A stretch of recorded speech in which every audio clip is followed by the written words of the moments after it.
계속 고린도후서 8장 이어서 보시겠습니다. 1절에 보시면 형제들아 하나님께서 마게도냐 교회들에게 주신 은혜를 우리가 너희에게 알게 하노니 환난의 많은 시련 가운데서 저희 넘치는 기쁨과 극한 가난이 저희로 풍성한 연보를 넘치도록 하게 하였느니라. 바울은 이제 고린도 성도들에게 하나님께서 주신 은혜를 설명하는데 마게도냐 교회들에게 주신 하나님의 은혜를 알게 하는데 그 은혜가 어떠한 은혜였냐면 2절에 보시면 환난의 많은 시련 가운데 넘치는 기쁨이라고, 그리고 극한 가난 가운데에서 풍성한 연보를 드린 것, 그것을 마게도냐에 주신 하나님의 은혜라고 설명을 합니다. 환난 중에 기쁨이 넘칠 수가 있을까? 환난과 시련과 여러 어려움 가운데 있는데 어떻게 이렇게 넘치는 기쁨이 있을까? 혹은 극한 가난, 여러 가지 사회적으로 또 국가적으로 로마의 통치, 그런 모든 여러 가지 일들 가운데에서 극한 가난 중에 있었는데 어떻게 넘치도록 연보를 드릴 수가 있었을까? 이것을 바울은 지금 마게도냐 교회에게 주신 하나님의 은혜였다. 은혜는 조금 역설적인 것 같습니다. 환난 가운데 기쁨이 넘칠 수가 있습니까? 우리가 모든 조건과 상황과 모든 내 주변의 것들이 안정적일 때 기쁠 만한 이유와 원인이 있을 때 우리가 기쁘지 않습니까? 근데 여기서는 환난에 시련이 많은 가운데에서 기쁨이 넘쳤다. 그것이 하나님의 은혜의 역사였다. 두 번째로는 극히 가난한 상태, 너무나도 부족한 상태, 그런 없는 상태, 극빈의 상태에서 넘쳐나는 은혜의 그 연보를 드리게 되었다라고 하는 그것을 지금 마게도냐 교회에게 주신 하나님의 은혜를 알게 하겠습니다. 알려드리겠습니다. 이것으로 볼 때 은혜라고 하는 것은 나의 상황, 나의 여러 문제들, 나의 환난, 나의 근심과 시련, 가난, 이 모든 것을 이겨버리는 능력이 있는 것을 확인을 할 수 있습니다. 은혜가 이깁니다. 은혜가 모든 것을 초월시키는 그런 능력이 있는 것을 보게 됩니다. 3절에 내가 증거하노니 저희가 힘대로 할 뿐 아니라 힘에 지나도록 자원하여 이 은혜와 성도 섬기는 일에 참여함에 대하여 우리에게 간절히 구하니 우리의 바라던 것뿐 아니라 저희가 먼저 자신을 주께 드리고 또 하나님 뜻을 쫓아 우리에게 주었도다. 먼저 자신을 하나님께 드리고 그리고 나서 바울에게도 전달한 그러한 은혜였습니다. 여기서 보시면은 5절에 보시면 우리의 바라던 것뿐 아니라 바울이 원했던, 그들이 움직이도록 원했던 그런 소망이 있었겠죠. 이렇게 해줬으면 좋겠다라고 바울이 원하는 부분들이 있었는데 그 바람대로 한 것이 아니라 하나님의 뜻을 쫓아서 어떤 목회자의 명령에 순종하는 것이 아니라 말에 어떤 좌지우지 되는 것이 아니라 움직여지는 것이 아니라 하나님의 뜻을 쫓아서 하나님의 뜻에 의한 행동들이었다. 그래서 보시면 3절에 힘을 다해서 그 연보를 한 것이 아니라 힘에 지나도록 능력을 넘어서서 이러한 것들을 한계를 넘어서는 거죠. 그렇게 행동했다. 연보했다. 6절에 이러므로 우리가 디도를 권하여 너희 가운데서 시작하였은즉 이 은혜를 그대로 성취케 하라 하였노라. 그래서 바울은 하나님께서 은혜가 역사하는구나. 하나님의 은혜가 이 마게도냐 성도 가운데서 일하고 계시는구나. 극한 환난 가운데에서, 극심한 가난 가운데에서 이런 놀라운 일들이 이루어진 것은 하나님의 은혜구나. 이 은혜를 성취하기 위해서 그래서 디도를 고린도로 보내서 이것을 완수하십시오. 하나님께서 행하신 그 은혜, 하나님이 시작한 그 은혜를 디도 자네가 거기 가서 성취하십시오. 이를 볼 때 하나님의 은혜가 이 모든 것을 이루어내시는 거예요. 그분이 시작하셨기 때문에 사람들을 움직이시고 감동을 주셔서 그러한 일들이 이루어질 수 없는 말도 안 되는 상황을 역전시켜 버리는 일들을 이루어내고 있는 것입니다. 7절에 오직 너희는 믿음과 말과 지식과 모든 간절함과 우리를 사랑하는 이 모든 일에 풍성한 것 같이 이 은혜에도 풍성하게 할지니라. 믿음이 풍성하고 말이 풍성하고 지식이 풍성했어요. 굉장히 그러한 은사들이 나타났던 교회들이죠. 또 간절함이 모든 간절함 그리고 우리를 사랑하는 그 사랑의 풍성한 사도 바울도 사랑하고 바울과 함께 사역하는 디모데, 디도 그 외에 많은 사역자들을 사랑함의 풍성함은 은혜의 풍성함으로 나타나게 되어 있습니다. 이 은혜도 풍성하게 하십시오 라는 권면입니다. 이것은 단순히 사도 바울의 가르침이 아니라 예수님의 가르침과 연결이 됩니다. 누가복음 7장에 이러한 말씀이 있습니다. 44절에 그 여자를 돌아보시며 시몬에게 이르시되 이 여자를 보느냐? 내가 내 집에 들어올 때 너는 내게 발 씻을 물도 주지 아니하였으되 이 여자는 눈물로 내 발을 적시고 그 머리털로 닦았으며 이 여인, 이 성경 기자는 이 여인이 죄인이었다라고 소개를 하고 있습니다. 그리고 예수님이 이 여인이 누군지 알았다면, 선지자였다면 이렇게 이 여자를 대우하지 않았을 텐데 선지자가 맞는가? 하나님의 사람이 맞는가? 근데 이 여인의 행동을 보십시오. 45절을 보시면 너는 내게 입맞추지 아니하였을 때 그는 내가 들어올 때부터 내 발에 입맞추기를 그치지 아니하였으며 너는 내 머리에 감람류도 붓지 아니하였을 때 그는 향유를 내 발에 부었느니라. 이러므로 내가 너에게 말하노니 그의 많은 죄가 사하여졌도다. 이는 그의 사랑함이 많음이라. 사함을 받은 일이 적은 자는 적게 사랑하느니라. 예수님으로부터 받은 은혜, 그 사랑, 그것에 감동된 사람은 예수님을 향한 또 다른 사람을 향한 그 은혜와 사랑이 넘치도록 흘러간다는 것입니다. 시몬이라고 하는 사람은 예수님이 올 때 발 씻을 물도 내어주지 않고, 근데 이 여인은 눈물로 나의 발을 처음부터 적시면서 자신의 머리털로 닦아. 그는 감람류도 제공하지 않았는데, 예수님께 드리지 않았는데, 이 여인은 향유를 예수님께 나에게 드림으로써 그 온 방이 향기로 가득 찬 그런 일을 하지 않은 은혜 받은 사람은 하나님께 받은 은혜에 감사를 드리고 또 그 은혜는 사람들을 향해서 흘러간다라고 하는 이야기. 그 예수님이 하셨던 이야기와 지금 사도 바울의 이야기는 서로 맥락을 같이 하고 있습니다.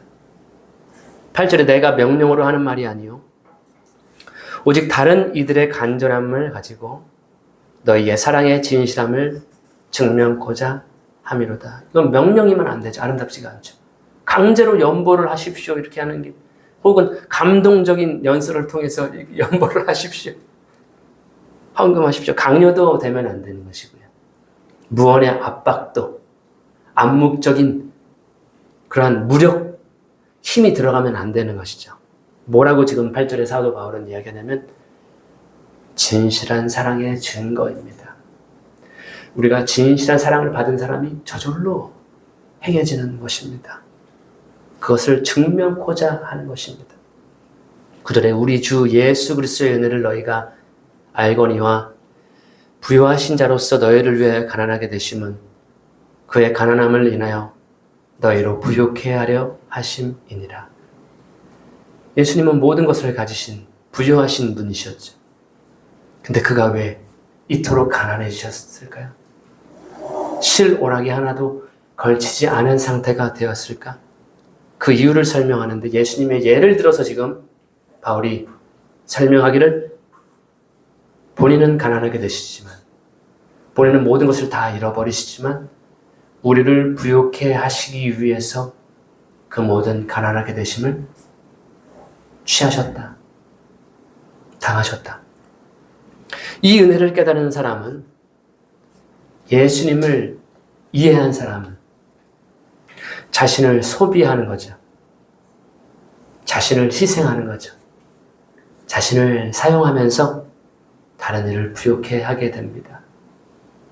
예수님의 그 2000년 전에 예수님 행하셨던 그 예수님의 종적대로, 행적대로 자신도 똑같은 예수님 안에서 역사하시는 그 감동하심 속에서 자신은 소비되고 사용되고 희생되지만 다른 일을 부욕해 하게 되는 역사를 이루어냅니다. 라고 하는 이야기죠. 보통은 생각할 수 있습니다. 내가 왜 그것까지 해야 되지? 내가 왜 거기까지 손해를 봐야 되지?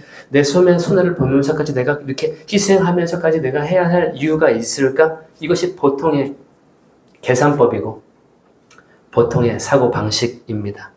그러나 이러한 지금 예수님의 계산법은 다른 계산법이죠. 나를 소비하면서 다른 사람을 부욕해 하는, 한마디로 이것이 은혜라는 것입니다. 예수님의 은혜가 우리를 부욕해 하시는 것이죠. 예수님의 은혜가 우리를 변화시킨 것입니다. 은혜가 모든 걸 변화시킨다. 10절에 이 일에 내가 뜻만 보이노니 이것은 너희에게 유익함이라. 손해가 아니라는 것입니다. 너희가 1년 전에 행하기를 먼저 시작할 뿐 아니라 원하기도 하였은즉 이제는 행하기를 성취할지니 마음에 원하던 것과 같이 성취하되 있는 대로 하라. 할 마음만 있으면 있는 대로 받으실 터이요 없는 것을 받지 아니하시리라. 있는 대로 하십시오. 없는 거 그대로 하지 마시고 할 마음만 있으면, 마음이 있으면 이루어지는 일입니다. 그 조그만 마음만 있으면 됩니다. 마음이 없으면 안 받으실 것입니다. 마음이 있으면 받으실 것입니다. 모든 것이 마음입니다. 마음이라는 것입니다. 이 모든 행동들이 이루어지는, 시작되는 장소가 마음이라는 것입니다. 주님은 중심을 보신다는 것입니다. 없는 것 받으시려고 하시는 것 아니라는 것입니다. 마음을 받으신다. 13절에 이는 다른 사람들을 평안하게 하고 너희는 공고하게 하려는 것이 아니요 평균케 하려 함이니 이제 너희의 유효한 것으로 저희 부족한 것을 보충하면 후에 저희 유효한 것으로 너희 부족한 것을 보충하여 평균하게 하려 함이라. 내가 부족한 것은 다른 이에게 보충받고 내게 있는 것은 남에게 보충하는 그러한 원리를 설명하는데, 이 원리가 어떤 사도 바울의 사사로운 공산주의 사상이나 마르크스주의나 이 북쪽에 있는 3대 김씨의 주체 사상이 아니라는 거예요. 어디에서 이 원리를 이끌어내냐면 서로 나눠주고 채워주고 나는 채움받고 하는 그 평준하게 하는 공동체가 온전하게 메꿔지는 그 역사가 어디에서 왔는가? 바울은 성경에서 그 원리를 이끌어옵니다. 다른 이데올로기가 아니에요. 빨간색이 이데올로기가 아니라는 것입니다. 15절에 보시면 기록한 것과 같이 많이 거둔 자도 남지 아니하였고 적게 거둔 자도 모자라지 아니하였는다. 이거는 출애굽기 16장의 말씀을 인용한 것인데요. 참 흥미롭지 않습니까? 구약의 까마득한 옛날 모세의 이야기, 출애굽의 애굽, 이집트의 그 문명이 최고조에 있을 때, 애굽의 문명이 최고조에 있을 때 그때 썼던 문헌이잖아요. 책이잖아요. 문서잖아요. 근데 그것을 이끌어서 지금 교회의 생활에, 신앙에 적용을 하고 있다고 하는 것입니다. 과거에, 그럼 이거는 오늘날 우리에게도 동일하게 적용이 되는 하나님의 영원하신 원리이자 진리라고 하는 것입니다. 이 출애굽기의 진리가 어떠한 교회, 지금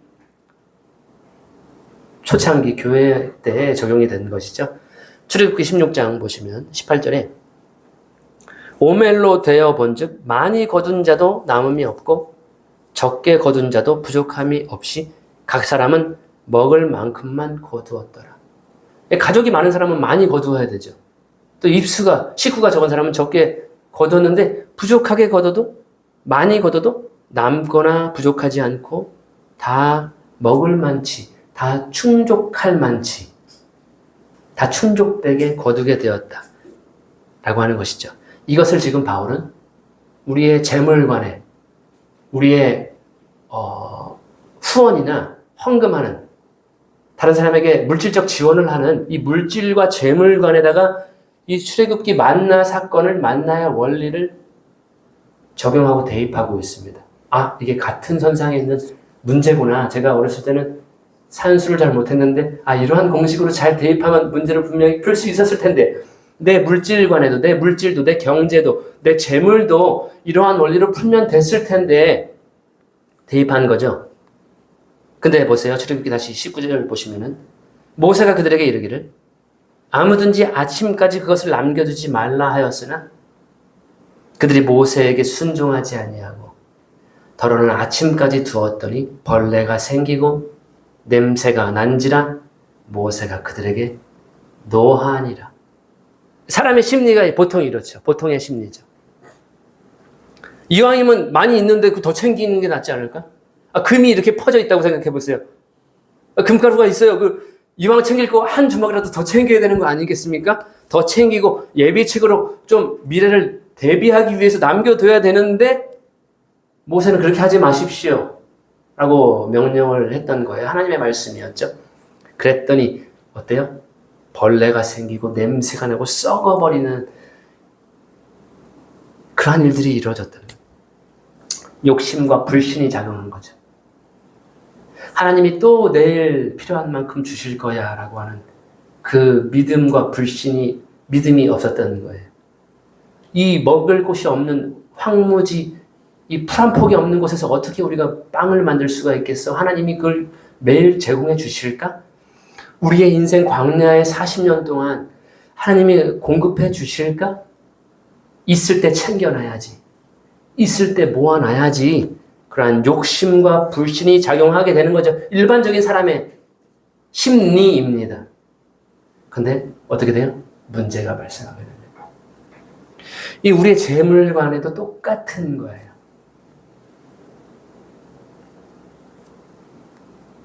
그래서 그 재물관이 만나의 원리를 이해했다면 부족함이 없을 것이다. 남는 자도 적게 거둔 자도 다 필요한 공급이 이루어질 것이다 라고 하는 그런 원리입니다.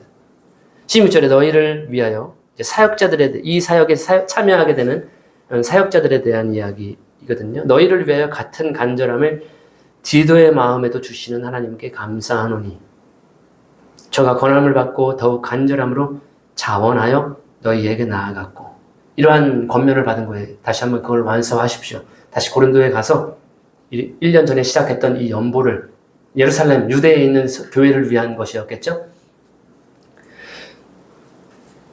가십시오 했더니 디도가 간절한 자원함으로 실천합니다.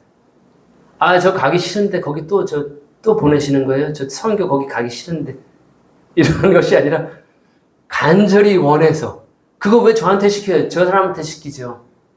이랬던 선지자가 있습니다. 구약에. 왜 저를 보내요? 저 사람 보내세요. 디도는 그러지 않았어요. 제가 갈까요? 저를 보내시나요? 간절한 마음으로 그 사역에 동참합니다. 은혜의 청년입니다. 정말 멋진 청년 아닙니까? 간절하게 자원함으로 거기에 갑니다. 18절에 또 저와 함께 한 형제를 보내었으니 이 사람은 복음으로써 모든 교회에서 칭찬을 받는 자. 또 한 사람을 보내게 됩니다. 디도와 함께. 근데 이름을 써주진 않았어요. 익명이에요. 무명한 자. 하여튼 유명한 사람이겠죠. 누굴까요? 단서는 복음으로 모든 교회에 칭찬받는 사람. 복음으로 치면, 복음에 헌신한 것으로 본다면 한 교회에 칭찬을 받는 것이나 한 사람의 추천을 받는 사람이 아니라 모든 교회에 이미 칭찬받는 사람, 소문이 자자한 사람이라는 것입니다. 그가 복음에 얼마나 열심을 했는지, 그가 모든 교회 앞에서 어떻게 일했는지, 사역했는지, 칭찬이 자자한 사람을 또 디도와 함께 보내는 것이죠. 이러한 사람이 복음과 사역에 적합한 거죠. 저와 여러분이 되면 안 되겠습니까? 모든 교회에 복음으로 치자면 칭찬받는 그러한 사람. 저와 여러분이 되지 말라는 이유가 있나요? 없습니다. 19절에 이뿐 아니라 저는 동일한 주의 영광과 우리의 원을 나타내기 위하여 여러 교회의 택함을 입어 우리의 맡은 은혜의 일로 우리와 동행하는 자라. 이 사역을 위해서 여러 교회의 택함을 지목을 받은 거예요. 이 사람이면 된다. 이 사람이면 이 놀라운 사역, 이 엄청난 사역에 적합한 사람이다. 모든 교회가 그를 지목했다라는 것입니다. 이렇게 선정된 사람입니다. 때문에 저는 동일한 주의 영광과 19절에 주의 영광을 나타내는 사람이라는 것이죠. 우리의 소원을 나타내는, 우리의 어떠한 뜻도 나타낼 수 있는 사람이다. 바울의 뜻도 나타내시고 바울의 원도 나타낼 수 있는 그러한 사람. 그러한 사람이다. 20절에 이것을 조심함은 우리가 맡은 이 거액의 연보로 인하여 아무도 우리를 회방하지 못하게 하려 함이니 이는 우리가 주 앞에서만은 아니라 사람 앞에서도 선한 일에 조심하려 함이라. 이렇게 온 교회에 승인받은 그러한 복음에 칭찬받는 그 사람을 디도와 함께 보내는 것. 디도 혼자만 보내도 되는 일이겠죠. 근데 한 사람 더 뛰어난 주의 영광과 같은 한 사람을 더 붙인 것이에요. 그렇게 한 이유는 조심하기 위해서 그렇습니다. 이 거액의 연보로 인해서 하나님 앞에서도 조심하고 사람 앞에서도 선한 일에 조심하기 위해서 이러한 조치를 취하는 것입니다. 이렇게 바울이라고 하는 사람은 하나님 앞에서도 조심, 모든 선한 일을 함에 있어서도 신중을 기하는 사람이고 또 사람 앞에서도 조심하는 사람이었다는 거죠. 예, 하나님 앞에 조심하는 사람은 사람 앞에서 조심합니다. 근데 하나님 앞에 조심이 없고 그 모든 일을 함에 있어서도 그러한 조심성이 없다면 사람 앞에서도 조심성이 없게 된다는 것. 부인할 수가 없겠죠. 22절에 또 다른 형제에 대한 언급인데요. 또 저희와 함께 우리의 한 형제를 보내었노니 우리가 여러 가지 일에 그 간절한 것을 여러 번 시험하였거니와 이제 저가 너희를 크게 믿는 고로 더욱 간절하니라. 또 한 사람을 보냈는데 또 이 사람도 이름을 기록하지 않았어요. 무명한 자예요. 익명의 한 사람. 그런데 유명하겠죠. 한 형제를 또 보냈어요. 마지막 참가자인 것 같아요. 근데 이 사람이 그 사역에 그 여러 가지 일에 그 간절한 것을 시험했습니다. 바울이.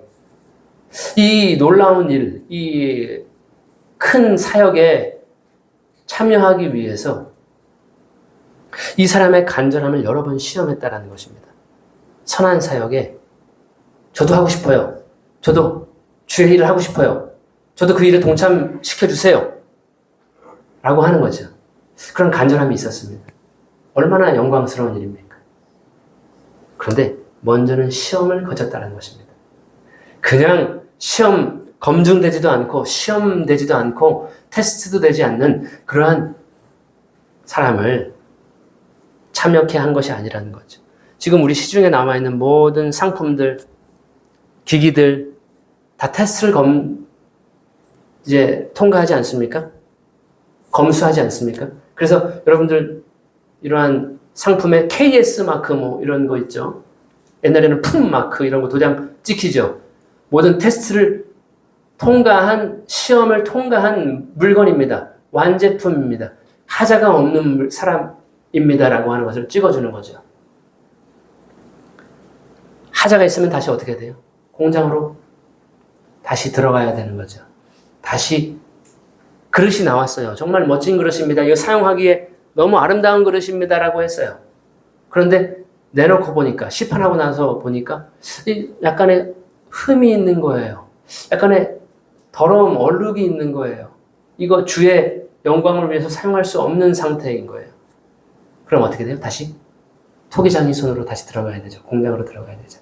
다시 연단되고 재련되고 뭐 흠이 있으면 깨진 부분이 있으면 다시 거기에 금이나 이러한 금속을 붙여서 여러분 그 일본의 기술인데 도자기 기술인데 쯔기라고 하는 거 들어보셨나요?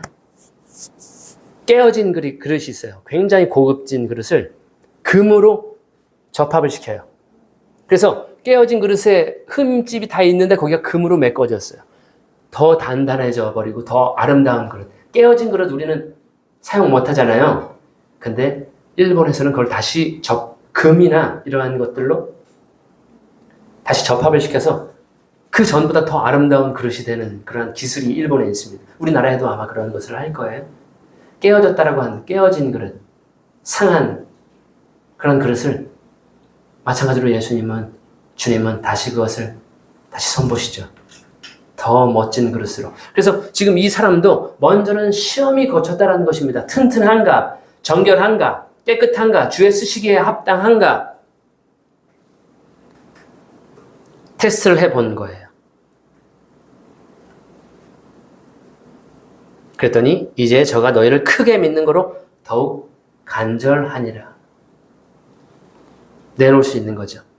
함께 그 사역에 참여할 수가 있는 거였죠. 23절에 디도에 대한 이야기입니다. 디도로 말하면 나의 동무요. 너희를 위한 나의 동역자요. 우리 형제들로 말하면 여러 교회의 사자들이요. 그리스도의 영광이니라. 디도에 대한 찬사를 다시 추천을 하는 거죠.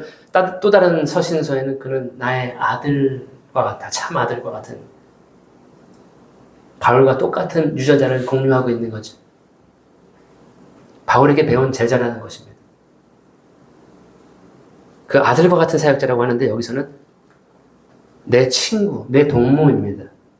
나의 친구입니다. 바울과 어깨를 나란히 할 수 있는 친구라는 거예요. 그리고 나의 동역자입니다. 나와 함께 주의 일에 헌신한 사람입니다. 이러한 찬사가 디도는 한참 어렸을 것 같아요. 바울보다. 아들이라고 표현하는 것을 봤을 때. 그런데 바울은 자신의 어깨와 똑같은 위치로 디도를 설명하고 있고요. 고린도 교회에 설명하는 거죠. 그리고 또 그와 동행하는 형제라고 되어 있습니다. 우리 형제들로 말하면 지금 2명을 더 디도와 함께 보내기로 한 거죠. 그 형제로 말하면 여러 교회의 사자들입니다. 이미 여러 교회의 검증을 거친 사자들이라고 되어 있는데 천사들이라는 이야기고요. 다른 말로는 메신저라는 것입니다. 천사의 하는 일이 뭐냐면 하나님의 뜻과 계획들을 전달해주는 역할, 전령이라고도 하고, 제가 카카오톡 메시지를 한 친구에게 보낸다고 한다면 저의 메시지를 전달해주는 것이 카카오톡이죠. 메신저죠. 하나님의 뜻을 교회들에게, 여러 교회들에게 전달할 수 있는 그러한 천사들, 교회의 천사들, 메신저, 교회의 사자들이며 그리스도의 영광이라고 표현합니다. 그냥 아무나 그 사역에 동참시키는 것이 아니라 그리스도의 영광스러운 청년들이고 사람들이고 여러 교회의 사자들입니다. 바울에게 인정받은 일꾼들이었습니다. 그러므로 너희는 여러 교회 앞에서 너희의 사랑과 너희를 대한 우리 자랑의 증거를 저희에게 보이라. 이렇게 연보의 사역을 위해서 디도와 함께 2 형제를 보내게 되는 것이고요. 이 3명의 사역자들을 위한 당부의 말과 찬사와 그들의 추천, 칭찬으로 지금 본장을 맺는 바울입니다. 참으로 귀한 하나님의 말씀입니다. 우리가 이렇게 본다면 별 내용 없는 것 같아요. 그냥 헌금 많이 하라는 거 이야기하는 건가? 또 바울도 똑같네. 다른 목사님들이랑 다른 사람들이랑 똑같은 것 같아. 은혜 받았으면 헌금 하십시오. 이러한 이야기를 하는 것 같은데 자세히 들여다보니까 그 안에는 성경적인 원리가 있습니다. 첫 번째로는 은혜라고 하는 것입니다. 은혜는 우리의 환경을 묶이지 않는다는 거죠. 은혜를 내가 지금 받아야 은혜를 주는 것이지 너에게 없는 것을, 있는 것을 받게 되는 것이다. 마게도냐 성도는 환난 가운데서 기쁨의 은혜가 있었어요. 근심 가운데 얽매이지 않고 내 문제 가운데 똘똘 뭉쳐가지고 나는 아무것도 못해, 나는 은혜를 베풀 수가 없어, 내가 지금 은혜를 받아야지라고 하는 것이 아니라 기쁨이 넘쳐났습니다. 환난 가운데. 극심한 가난 가운데에서 힘에 넘치는, 능력보다 더 넘어서는 그러한 연보를 했습니다. 돈 이야기가 아니라 은혜 이야기입니다. 은혜는 우리를 묶지 못합니다. 우리를 사로잡지 못해요. 그것을 넘어, 우리의 상황과 환경을 넘어서서 역사하는 것이 하나님의 은혜였다라고 지금 바울이 설명하고 있는 것이고요. 또 이 청년들을 보세요. 간절함과 자원함으로 사역에 동참하려고 합니다. 억지로 함이 아니고, 인색함이 아니고, 이 마음에서 넘쳐나서 이 사역에 동참하는 것을 볼 수 있습니다. 이것이 은혜입니다. 내가 받은 은혜를 그대로 흘려보내는 것입니다. 나 희생돼도, 나 소비돼도, 나 없어져도 다른 사람을 부욕해 하는 예수 그리스도가 은혜의 중심입니다. 그래서 바울은 본장에서 예수 그리스도를 다시 한번 그들에게 설명하고 있습니다. 예수님을 이해하셨습니까? 예수님의 그 은혜를 만나셨습니까? 예수님의 은혜를 경험하셨습니까? 은혜는 모든 것을 바꿔버립니다. 역전시켜버립니다.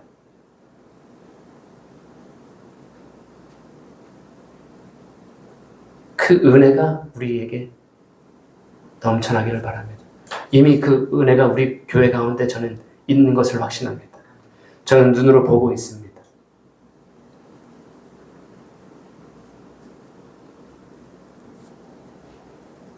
그 은혜가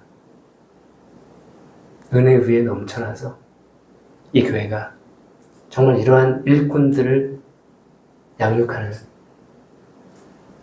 우리가 말도 안 되는, 이 수리적으로 계산적으로는 할 수 없는 많은 일들이 이 은혜가 넘쳐나서 역사하는 그러한 교회 되기를. 얼마나 그 은혜가 넘쳐나면 예수님이 들어서자마자 눈물로, 향유로 더 드릴 것이 없는가? 그러한 여인처럼 저희 교회가 그러한 교회가 되기를, 그러한 저와 여러분 되면 좋겠습니다. 은혜에 사로잡힌, 은혜로 살아가는 저와 여러분 되시기를 축원합니다. 기도하겠습니다. 하나님 아버지, 주신 말씀에 감사를 드립니다. 예, 은혜가 풍성하신 그런 하나님을 보게 되는 장이었습니다. 그 은혜, 하나님의 은혜의 중심, 그 예수 그리스도를 더욱더 선명히 발견하는 장이었습니다. 주님, 그 은혜가 우리를 변화시키게 하여 주셨소서. 우리의 딱딱해진 마음을 부드럽게 하시고, 나보다 어려운 처지에 있는 사람, 그러한 사람에게 우리의 은혜가 흘러가게 하여 주시옵소서. 이 은혜에 동참하는 청년들이 넘쳐나게 하여 주시옵소서. 주님의 사역은 은혜의 사역입니다. 은혜로 우리가 구원을 받습니다. 하나님의 은혜가 모든 것을 변화시킵니다. 그 은혜의 일꾼들이 자라나게 하여 주시옵소서. 은혜가 이 교회를 가득 채우게 하시고 넘쳐 흘러서 우리 주변을 주님의 은혜로 물들이는 역사가 있게 하여 주시옵소서. 감사를 드리며 찬양을 드리며 이 모든 것을 모든 은혜의 주 되시는 예수님의 이름으로 기도합니다.